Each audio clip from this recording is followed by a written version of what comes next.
بسم اللہ الرحمن الرحیم۔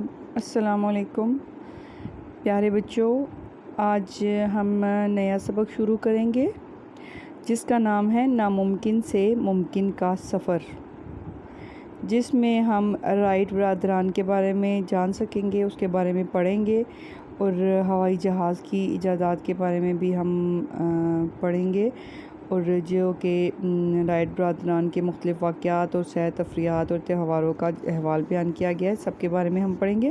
سب سے پہلے ہم اس کے مشکل الفاظ دیکھیں گے۔ پہلا لفظ ہے تجسس۔ تجسس کا مطلب ہے تلاش اور جستجو۔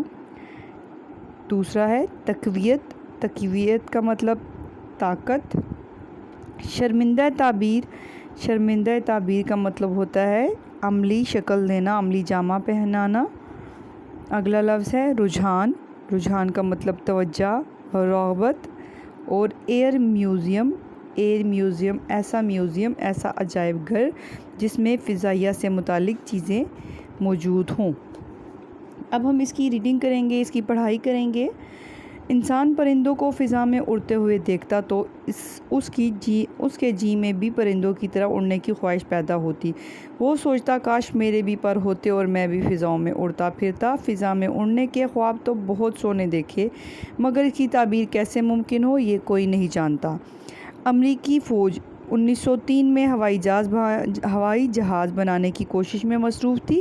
جہاز تو بن گیا مگر یہ اڑان نہ بھر سکا۔ ایک امریکی اخبار نیو یارک ٹائمز نے لکھا کہ شاید اڑنے والی مشین بنانے میں 10 لاکھ سال سے لے کر 1 کروڑ سال تک کا عرصہ لگ جائے، لیکن ابھی اس بات کو صرف 8 روز گزرے تھے کہ 2 آدمیوں نے یہ ناقابل یقین کارنامہ انجام دے کر اہل دنیا کو حیرت میں ڈال دیا، اور وہ یہ تھے ولبر رائٹ اور اس کا چھوٹا بھائی آرول رائٹ۔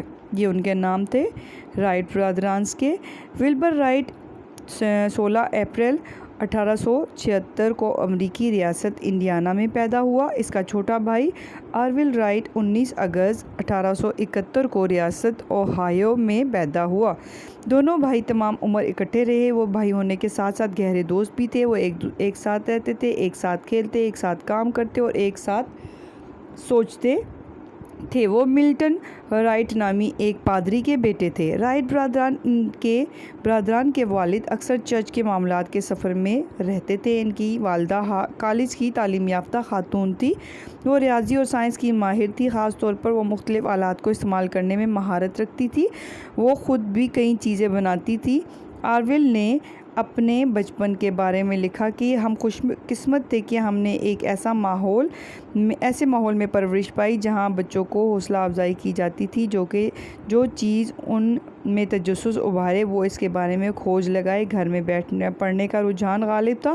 2 لائبریریاں موجود تھیں، ان میں سے ایک مذہبی کتابوں پر مشتمل تھی، جبکہ دوسرے پیج پہ ہم آ جاتے ہیں صفحہ نمبر 29، جبکہ دوسری میں عام کتابوں کا ذخیرہ تھا۔ مطالعے سے بھی رائٹ برادران میں پرواز کے بارے میں تجسس ابھرا۔ 1878 میں ملٹن رائٹ نے اپنے بیٹوں کے لیے ایک کھلونا ہیلی کاپٹر لے کر آیا۔ یہ کاغذ، بانس اور کارک سے بنا ہوا تھا۔ کھلونا تھا، اس میں ایک ربڑ لگا ہوا تھا۔ اسے کافی دیر گھمانے کے بعد چھوڑتے تو یہ فضا میں بلند ہو جاتا اور چند سیکنڈ فضا میں رہتا۔ اس کا سائز ایک انسانی ہاتھ کے مساوی تھا۔ اس وقت آرول کی عمر 7 سال تھی، جبکہ ولبر 11 سال کا تھا۔ بچوں کے دل میں اڑان کی چنگاری تو پہلے سے موجود تھی۔ اس کھلونے کو پا کر وہ چنگاری مزید بھڑک اٹھی۔ دونوں بھائی اس کھلونے کے ساتھ کھیلتے رہے۔ یہ کھیل ان کو بہت بھایا۔ جب دیکھو اس کے ساتھ کھیل رہے ہیں۔ آخرکار کاغذ پھٹ گیا اور ربڑ ٹوٹ گیا۔ انہوں نے ایسا ہی کھلونا بنانے کی کوشش کی، مگر اس کا وزن اس قدر زیادہ ہو گیا کہ اس کا اڑنا ممکن نہ تھا۔ کھلونا ہیلی کاپٹر بنانے کا تجربہ اگرچہ ناکام ہو گیا، تاہم اس سے انہیں ایک نیا خیال سوجا۔ وہ پتنگیں بنا کر اپنے دوستوں کو بیچنے لگے۔ انہوں نے کئی ڈیزائن آزمائے، بالآخر وہ صحیح ڈیزائن بنانے میں کامیاب ہو گئے۔ پتنگیں یوں اڑتی جیسے ان کو پر لگ گئے۔ 1879 میں ولبر کی مدد سے آرویل نے ایک پرنٹنگ پریس ڈیزائن کیا۔ وہ اپنے بنائے گئے پریس پر اخبار چھاپتے رہے۔ 1892 میں انہوں نے سائیکل کی ایک دکان کھول لی۔ 4 سال بعد ایک جرمن ہوا باز گلائیڈر اڑانے کی کوشش میں جان سے ہاتھ دھو بیٹھا۔